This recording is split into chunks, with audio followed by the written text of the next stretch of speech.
Good morning students. Let us have continuation of improper integrals, that is most important theorem. So that is comparison test. So in this totally 4 theorems are there. 2 are same. So this is related to positive terms and convergence at infinity. The same method is there. Okay. So let us have discussion in related to, so that is comparison test statement.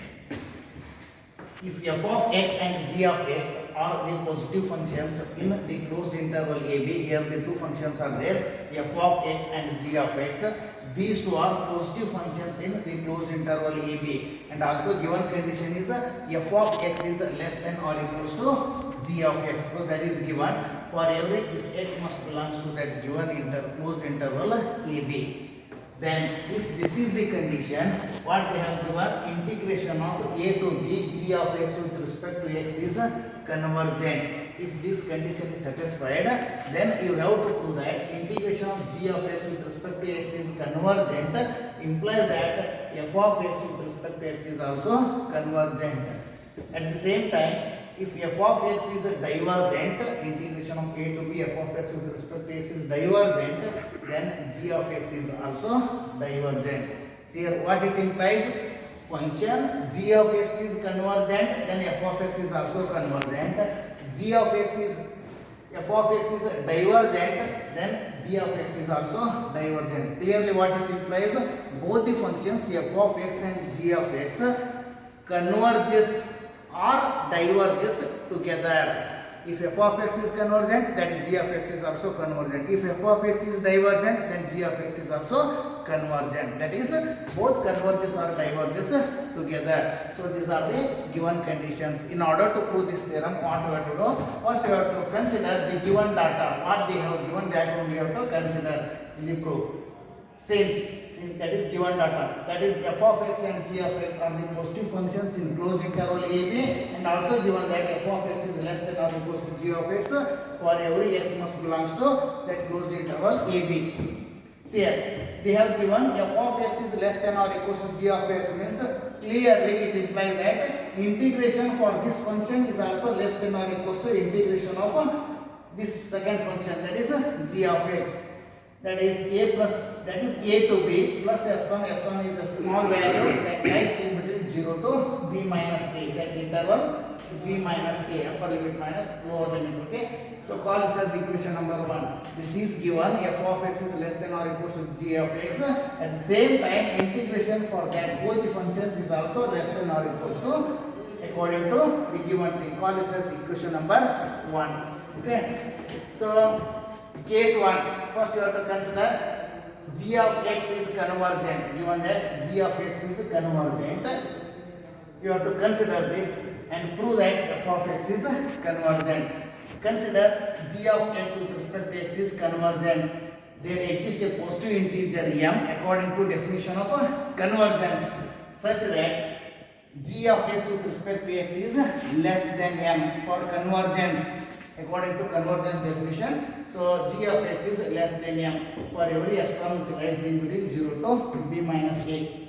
G of x is less than m, but here given that f of x is less than or equal to g of x, either less than, this is equal, f of x is equal to g of x. So from equation 1, g of x is equals to f of x. From equation 1, g in place of g of x we are considering as f of x. According to equation 1, f of x is less than or equals to g of x. So this is less than or equals to f of x, that is less than m. So what it implies, integration of a to b, as f1 is a small value, a to b f of x with respect to x is less than m, means that is definition of convergence. Clearly it implies that a to b f of x with respect to x is convergent. See here, we are considering as g of x is convergent. Here we have proved that f of x is convergent. That is, both f of x and g of x converges together. At the same time, we have to consider the second part, that is a to b f of x with respect to x is divergent. Consider that second part. There exists an integer small m such that according to definition divergency, that is a to b f of x with respect to x is greater than, in convergent it is less than m, and here it is divergent greater than m, 0 epsilon which lies in between 0 to b minus a. From equation 1, according to this equation, given f of x is less than or equals to g of x, that is integration of that term is less than or equals to that term. So in place of f of x, so we are considering less than or equal, means we are considering as equal, that is g of x is greater than m, so that is for divergence.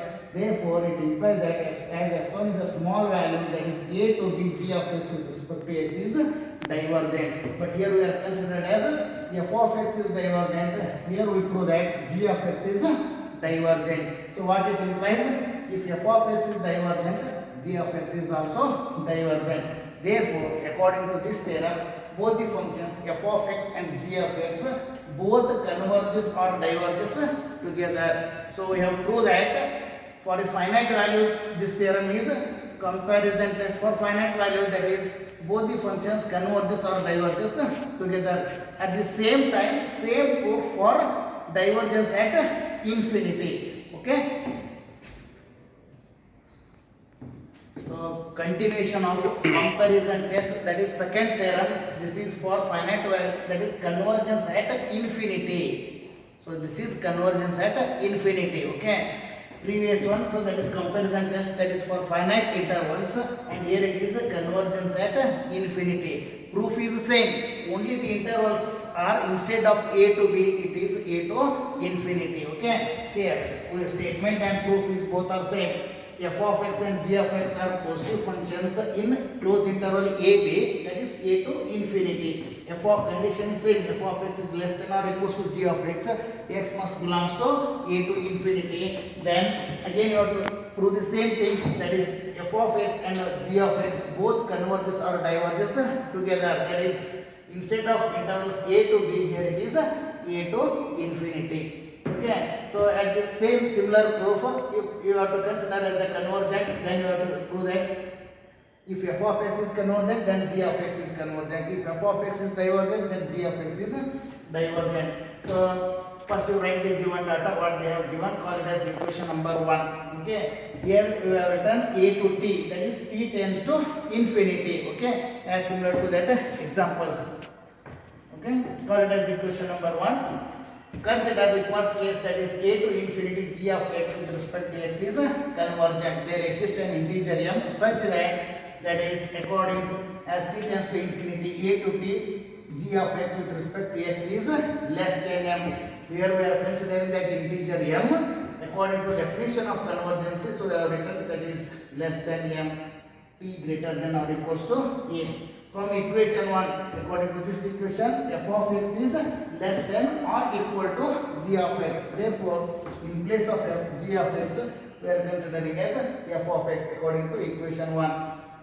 That is also less than m. So what less than m means, clearly it is for convergence. Therefore, a to infinity tends to infinity, a to infinity, f of x with respect to x is convergent. We are considering g of x is convergent. We have proved f of x is convergent according to equation 1. Okay. Similarly, case 2, consider a to infinity f of x with respect to x is divergent. Okay, according to divergent definition, there exists an integer m such that a to t g of x with respect to x is greater than m. That is definition of divergence. Okay, so here f of x is greater than m. From equation 1, both are equal. That is f of x is less than or equals to g of x means.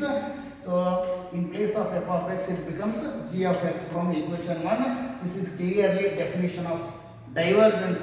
So it is divergent. So it clearly implies that as t tends to infinity, a to infinity, g of x with respect to x is divergent. What it implies?